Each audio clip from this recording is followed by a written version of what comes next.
انهيار غوارديولا بعد خسارة مانشستر سيتي من ريال مدريد، ويفاجئ رياض محرز ويعتذر له أمام الجميع.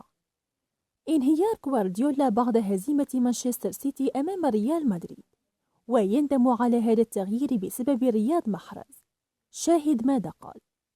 ولكن قبل أن نبدأ، لو أنت محب للرياض محرز اضغط لايك على هذا الفيديو، ولا تنسى الاشتراك في القناة ليصلكم جديدنا. بعد هزيمة مانشستر سيتي أمام ريال مدريد ب3 أهداف مقابل هدف واحد بعد مباراة ماراثونية، فقد صرح غوارديولا مدرب مانشستر سيتي بعد هذه المباراة وقال: لقد كانت مباراة درامية في كل شيء، ولكن ما أحزنني في هذه المباراة هو خروج رياض محرز، ولقد ندمت كثيرا على هذا التغيير، لأنه كان سبب لتحول المباراة لصالح ريال مدريد.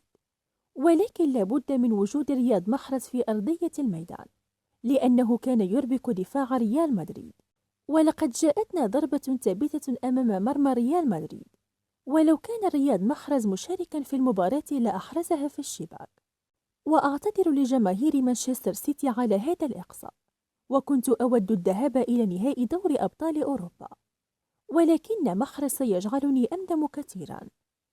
وفي النهاية، لو أنت محب للرياض محرز اضغط لايك على هذا الفيديو، ولا تنسى الاشتراك في القناة ليصلكم جديدنا.